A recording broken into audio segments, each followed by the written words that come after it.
Marcher sur les trottoirs, bien rester dans les clous, c'est pas vraiment leur truc. Non, ils préfèrent aller d'un point A à un point B en franchissant le maximum d'obstacles possibles. Vous les avez forcément croisés en ville car Marseille, c'est leur terrain de jeu.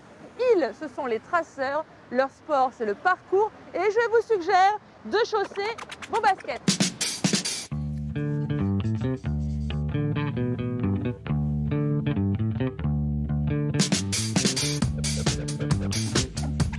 Pas de ballon, pas de raquette, pas d'équipement, pas besoin. Juste ses bras, ses jambes et ses copains. Le parcours, c'est le dépassement de soi, mais on ne joue jamais solo, non, parce qu'on apprend des uns des autres, ça s'appelle le collectif. Même si pour Pierre, Thomas, Baptiste, c'est chacun son style. Moi, je fais beaucoup de barres. Je fais aussi des mouvements très aériens avec beaucoup de hauteur. Je suis bon en parcours, en tout ce qui est sauter de mur en mur, des doubles sauts de chat, tout ça. Et voilà. Moi, c'est beaucoup les barres aussi et les mouvements créatifs. J'aime bien trouver de nouvelles manières de bouger qu'on voit pas souvent.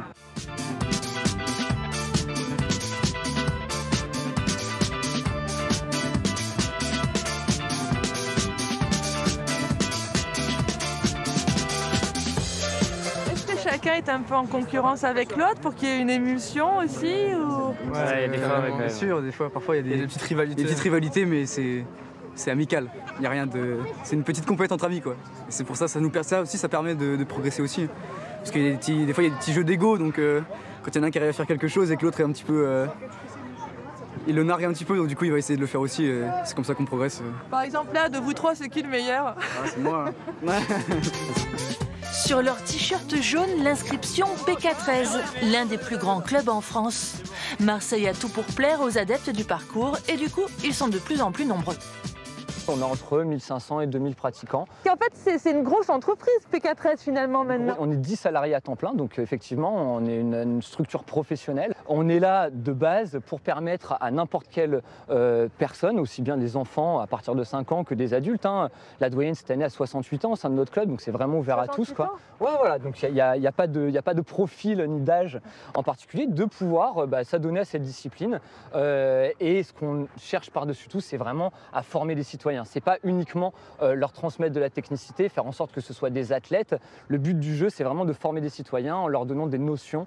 On les sensibilise au travers de la philosophie du parcours à respecter leur environnement, respecter autrui et se respecter eux-mêmes.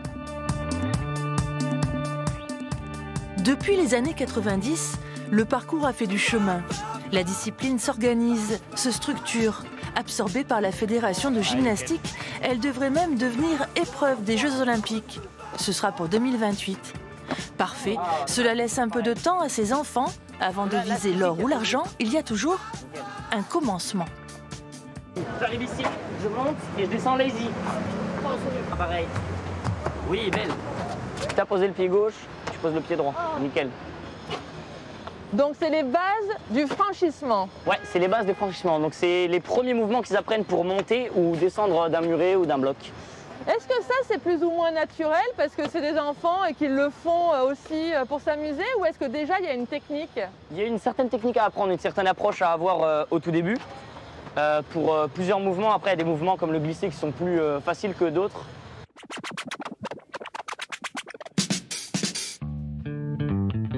Des enfants à fond tout le temps et des ados qui se donnent à 100%. Alors pourquoi sont-ils tous accros au parcours?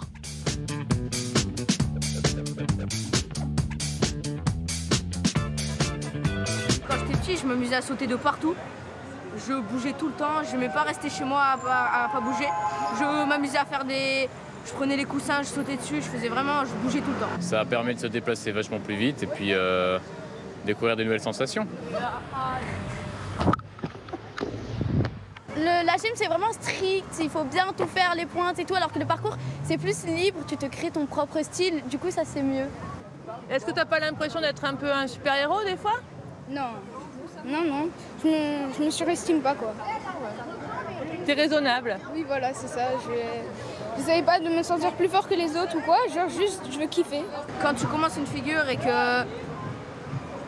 que tu la faisais pas avant, tu as une sensation quand tu fais des grands sauts, c'est à la fois tu as peur, ton cœur il va super vite et c'est super bien quoi. Tu te dis je peux pas le faire et après tu le fais. Je fais 2 pas, tu laisses passer, main gauche. Où est-ce qu'il faut leur mettre la limite? Parce qu'eux, ils sont nos limites. En fait, ça se voit dans le regard qu'ils commencent à avoir peur ou quoi. On le voit et ils veulent parfois essayer quand même, parce que pour le challenge et tout. Et c'est à ce moment-là qu'on dit, bah, calme-toi, essaye de faire quelque chose qui s'apparente au défi, mais avec par exemple moins de distance ou avec un move que tu sais mieux faire que l'autre par exemple. On n'est pas fait en métal, il y a un entraînement qui doit être rigoureux, sérieux et régulier. Donc plus on progresse, moins on se blesse finalement. Exactement, exactement.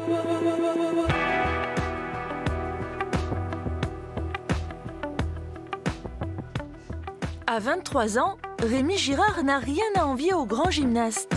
Aucun obstacle, aucun relief ne résiste aux Marseillais. Le parcours, cet art du déplacement entre les fameux points A et points B, ce n'est plus seulement du sport, ce n'est plus seulement de la géométrie, c'est toute sa vie.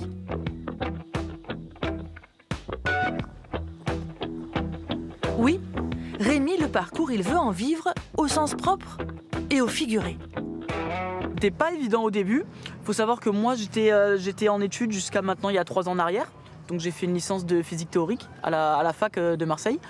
Et c'est vraiment après ça, je me suis dit c'est quand même important d'avoir un bagage professionnel parce que surtout dans la performance, les spectacles, voilà, la blessure ça peut toujours arriver.